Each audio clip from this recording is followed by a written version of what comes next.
All right, let's make a formal introduction for our listeners. Good afternoon, Peter. My name is Claudia. I'm calling you from Washington, D.C., from the studios in Fairfax City. We are very humble and grateful that Peter Ulrich accepted our invitation to our second part of the show. Peter, welcome to the show again, man. Thank you. Nice to be back. That's right. So last week we were talking about the first album of Dead Can Dance, which is this guy, and yeah. And as we talk, I think this has 14 tracks. This one, in some. Well, that's because it's been combined with the tracks from the EP. Correct. Yeah. Do you remember the design of this guy? This is very Dead Can Dance, very Brendan Perry, maybe.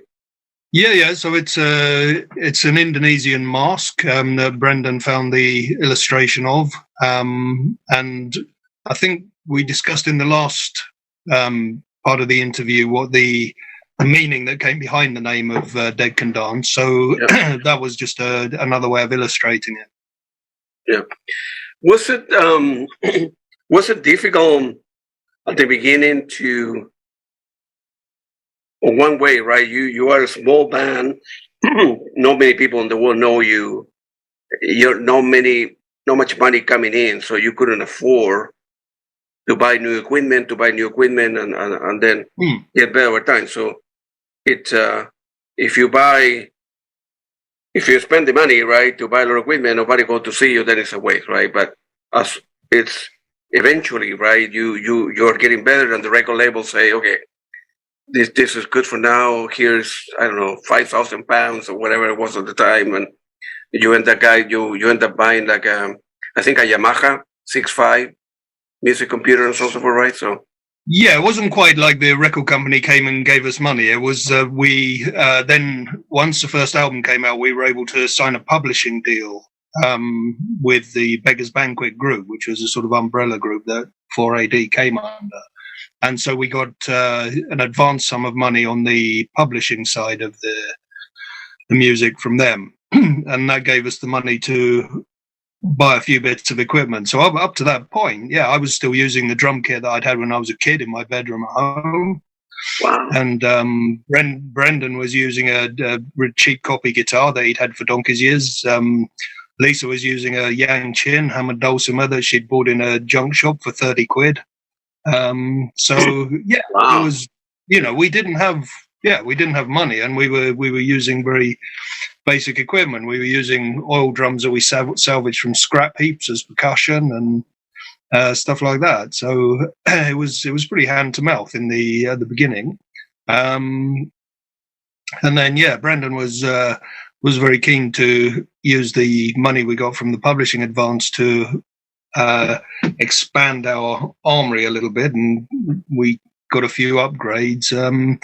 But the thing that made a huge difference at that point was the purchase of this little, really basic. I mean, we're talking 1984 here, so it was primitive stuff compared to what we have nowadays. But it was one of the early music computers, and it was a Yamaha CX5, and it had a sort of cassette type, not a standard cassette, but a cassette type memory that you plugged into the top of the machine, and that gave you that held some of the data and also enabled you to record within the machine's own memory. But the key thing about this was that although they were very basic sounds, and we never used the actual sounds from it, as far as I can remember, on recordings, it had all these different voices on it for trumpets and trombones and violins. And now they would sound they were very early. I don't even think they were samples. I think they were just electronic recreations of those sounds. But it enabled Brendan to he'd for a long time been very influenced and inspired by orchestral arrangements. A lot of film soundtrack work that were done by people like Nina Rota and John Barry and such, and he could hear these orchestral arrangements behind the sort of music he'd been working on for Dead Can Dance, or music that both he and Lisa had been writing. So it gave him this, although it was a very basic facility, it gave him this facility to actually write parts for other instruments that could be worked into the arrangements. But then it was always the intention that we would use actual musicians playing the acoustic instruments to then record with, and wherever possible to play live as well. So this one little machine created a situation where we changed from the first album being a sort of essentially a guitar, bass, drums lineup to the second album, the Spleen and Ideal album, which became semi-orchestral, and it was a huge sea change. It was enabled by this little machine, which also had the facility to print out sheet music, to turn what you programmed into it into notation on a stave and print it out, so we could actually hand music to professional orchestral players. So yeah, it was a big change.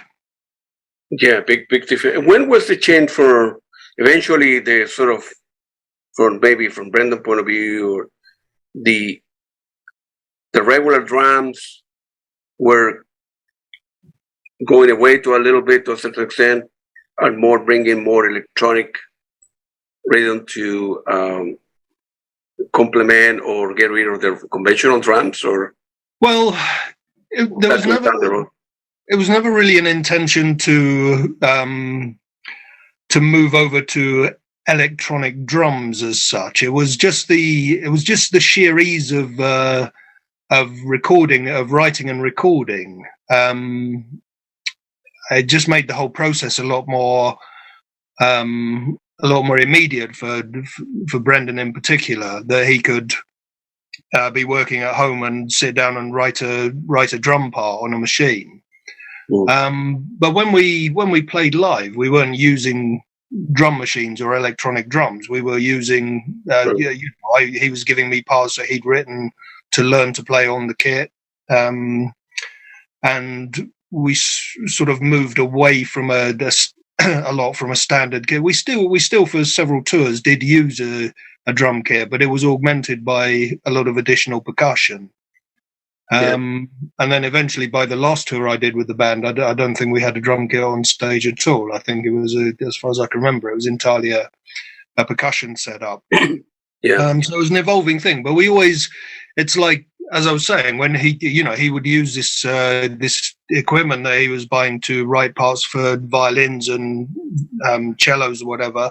But when we came into the studio to record, and as far as possible when we were playing live, we would use the acoustic instruments.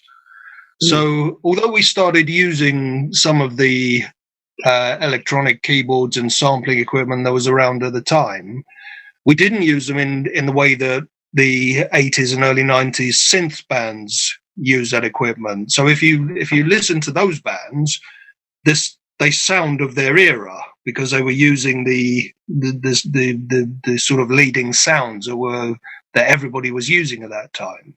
Whereas that was something we never did. We only ever used them as a vehicle to get us into using those acoustic instruments. So the Dead Can Dance music remained much more timeless. Absolutely right. Like many bands, like I don't know, the Depeche Mode, the New Order, the Human League of this world, very 80s.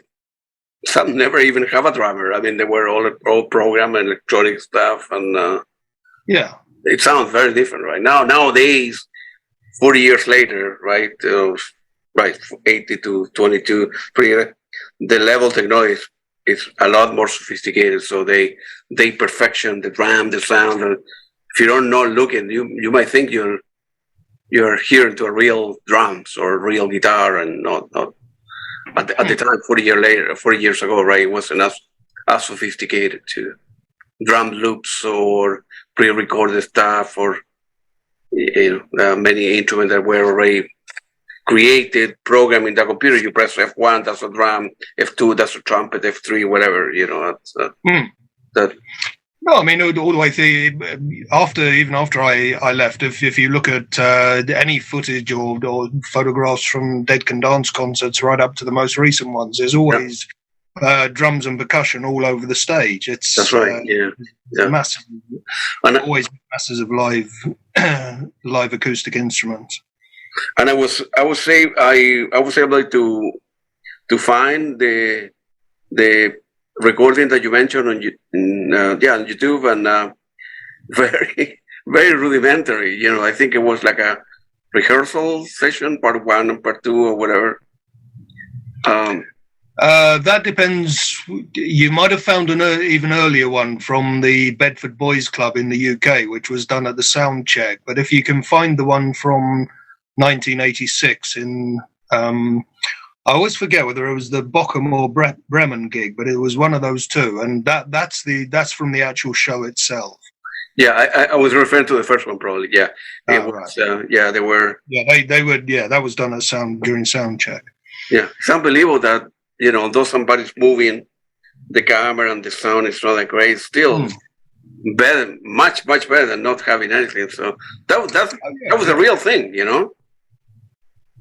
And the video cameras that were around in those days were far less, far less quality than everybody's got nowadays, just on their mobile phones, so on their cell phones. So now you can record a whole concert with a $300 phone or something. Yeah, people are making films with them now. People are making films with phones now. Oh yeah, with 4K nowadays you can have, and then this second level, right, is pretty an ideal. Came about big difference for me, from my point of view, between the first and the second. It's hugely different. I mean, it's just an ocean apart. Absolutely, yeah, it's a big difference.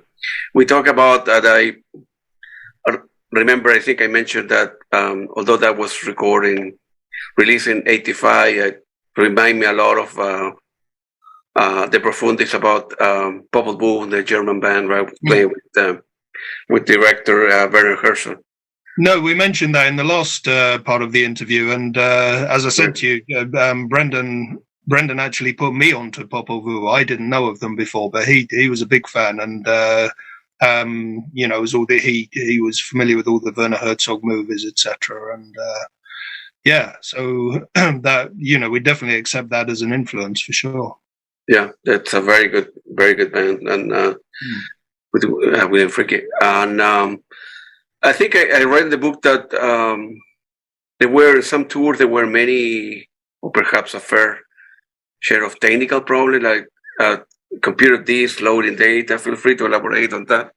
Yeah, so just to, even though at that time we were touring with probably something like 10 people in the live band, and maybe a couple of times for sort of one-off shows, we even increased on that. But even so, because of the nature of the arrangements, it was still necessary to use some sounds generated from keyboards, just purely for practical reasons. Otherwise we'd have been touring with a full orchestra or something, and that would have there's no way we could have afforded that. So and at that time the memory capacities on all the electronic equipment was much less than it is now. So we had to have everything stored on the old 3¼ inch floppy disks. And during changeovers between songs, we often used to have to, while the stage is dark, you're fumbling around behind the scenes, swapping discs in things. And as we were always quite fluid on stage, and there were different people going around to different instruments, it wasn't necessarily just whoever was playing the keyboards who would be swapping the discs over. It would be whoever was nearest at the time. So we were trying not to fall over each other in the dark in between songs. So there was always a little bit of chaos and fun involved in that process. And yeah, sometimes we you'd get a slight flicker in the electrical supply, and it would knock the disc out, and it would need to be reloaded and things like that. So, and then also while all that was going on, where we were trying to use violins and cellos and that in the mix, they would have to, because they're not naturally electronic instruments, obviously they would have to have strip mics put onto the surface of them, and then put through what we call a DI, a direct input box, to go into the PA system. And we would get all sorts of sound balance and feedback, because you're trying to get sufficient volume out of them to compete with the electronic instruments. But then as you push the volume up, you start getting feedback on those instruments. So it was trying to get all these things in balance was always a constant nightmare. And our sound checks used to go on for hours and hours. It wasn't unusual to have an 8 or 9 hour sound check before a gig. And then even then, when you went back on stage, things had changed slightly, and you'd get different, because the audience comes in, it changes the acoustic balance slightly. And it was a constant challenge, shall we say? But yeah, it was all part of the process. And I think the audiences really appreciated, what we were trying to do. So they were tolerant of these little issues going on. So yeah, that would drive me crazy, because try to be like a perfectionist. And hey, we tested 2 hours ago. Now we have 50 people in front of us. We have not touched anything. And now the stuff sound differently than 2 hours ago, and it's a nightmare, man.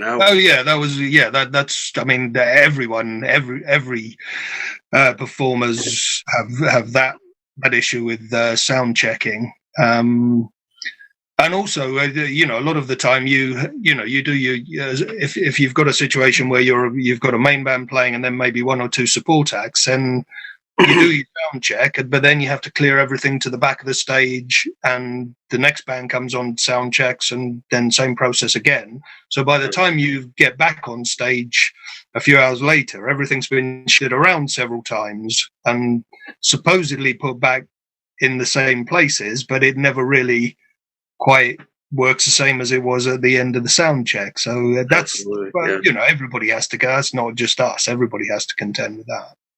Yeah, it's a lot of work, and it's not that glamorous, right? So you're 2 hours on a stage, but maybe you didn't have a good night's sleep the night before.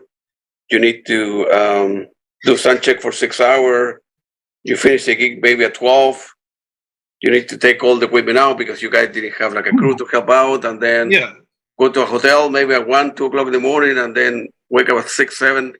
And take the bus or car or a van from point A to point B again. So, and you're asleep in the morning. And that's absolutely right. I mean, it's not as glamorous as people might imagine, and there is a lot of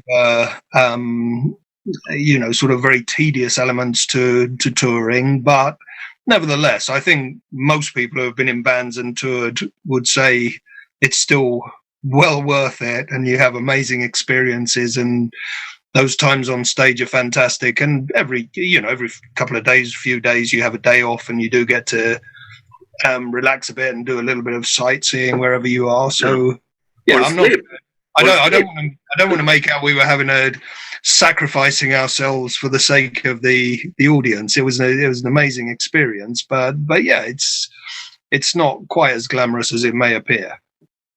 Yeah, and you guys were nowadays, right? With I don't know, the well-known band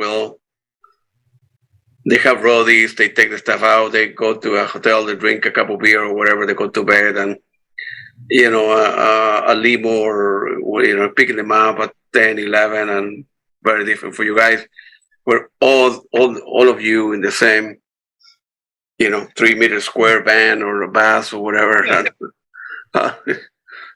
Man. Although I have to say though, it was always for me. I quite enjoyed being my own roadie as such, going back on stage after we'd finished the performance and putting my own equipment, my own drums and percussion set away. I found that quite a good way of winding down after the performance. And sometimes you get people from the audience who'd stayed behind afterwards and came up to the front of the stage and wanted to have a chat, which was always lovely. Yeah. So yeah, that aspect of it, I didn't mind at all. Yeah.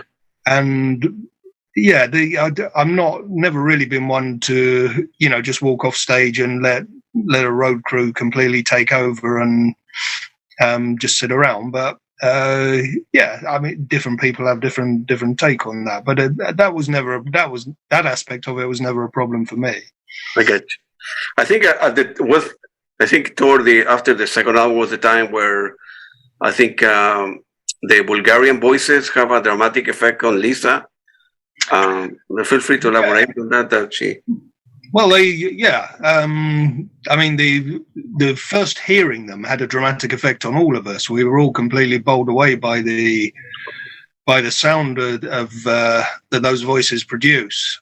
But yeah, Lisa in particular studied the way they use that open throat vocal technique. And she herself admits when she first started doing that, she nearly destroyed her voice because she didn't understand properly the way to do it.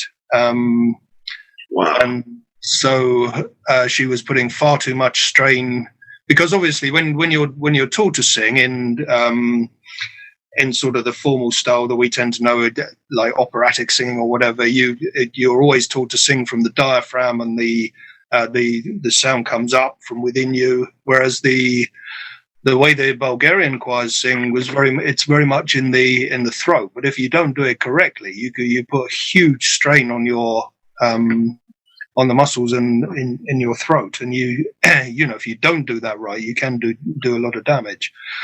And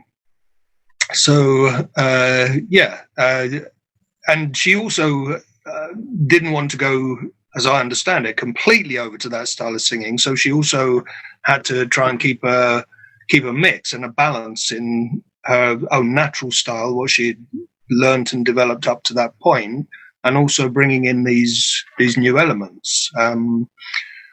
So yeah, that was that was quite a big stage of development for Lisa, and thankfully she got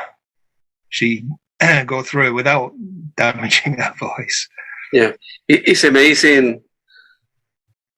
It's remarkable for me. Maybe for you, I think you have a different point of view, but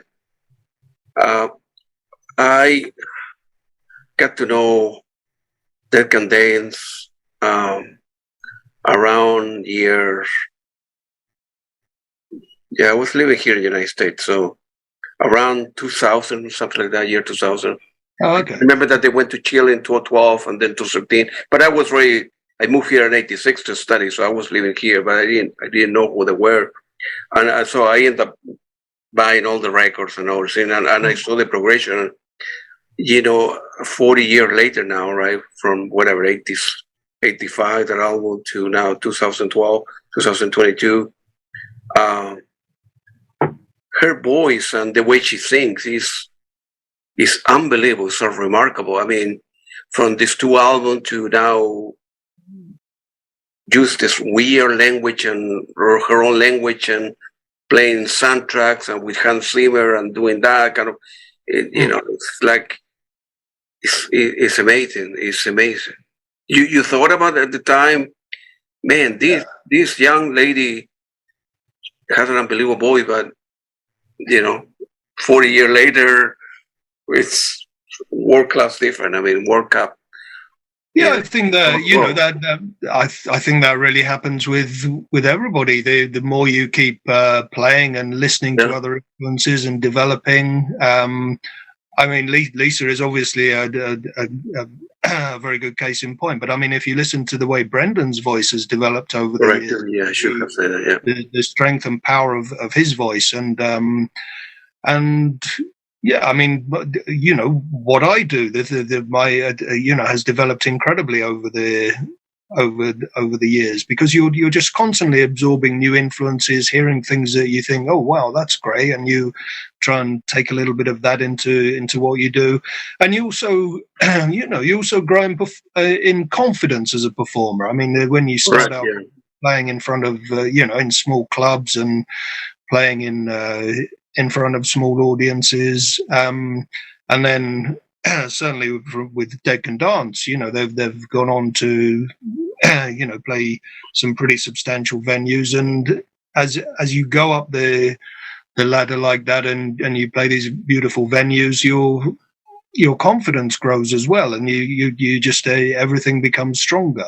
I mean, also there's on a practical point, when we were first playing, the audience could smoke in most of the venues we were playing in. So you'd go on stage and the air is already full of cigarette smoke and that that's horrendous for singers. So that we don't have anymore. So there's all sorts. There's many elements to it, but of course, I mean, nearly every performer progresses and develops over the lifespan of their career. Yeah, and as you were playing now, I don't know, maybe 30 or 25 gigs a year, you guys are getting better, you as a drummer, and then more cohesive as a band. And when you, as I said before, when you're doing 20 gigs a year or whatever it was, May, June and July, and it's the cohesion within the team, and they know one another, and so on and so forth. So less screw up and more playing. I hope so. Yeah. Different type of problems, but yes, I do. You definitely notice it. It's probably not on a scale that would be overly noticeable to an audience, but when you're actually playing within the band, then I think that's quite typical. That over the course of a tour, you notice by the end of the tour, everything's just a bit tighter and meshing together really, really well, because of the sheer repetition and practice of it. Yeah, absolutely. Then the third album came about within the realm of Dying Sun, and was released in '87 now, and and especially I think I really like the track "The Cantara" and "Anywhere Out This World." And feel free to download that album. I don't have it handy. I couldn't find it upstairs. I have so much stuff because I don't have enough furniture to put in alphabetical order. Sometimes it's hard for me to find anything. It's like and I have some stuff in closet to my right, second floor, third floor, and sometimes disappear. I have no idea. Many times when I go and buy every weekend, I go and buy new music to a couple record shops around here where I live.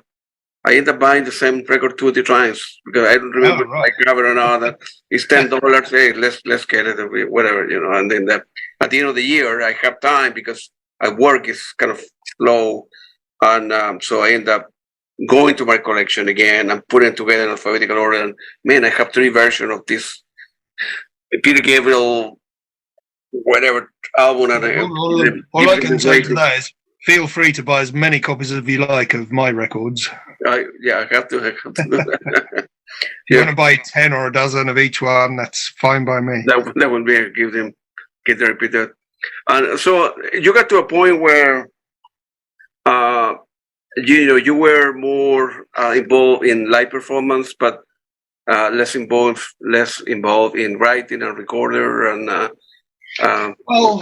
Yes, it's certainly far less not really in the writing. I mean, Brendan and Lisa pretty much always wrote everything right from the beginning. So even when I was first joined the band, I was probably 90% playing things that Brendan essentially.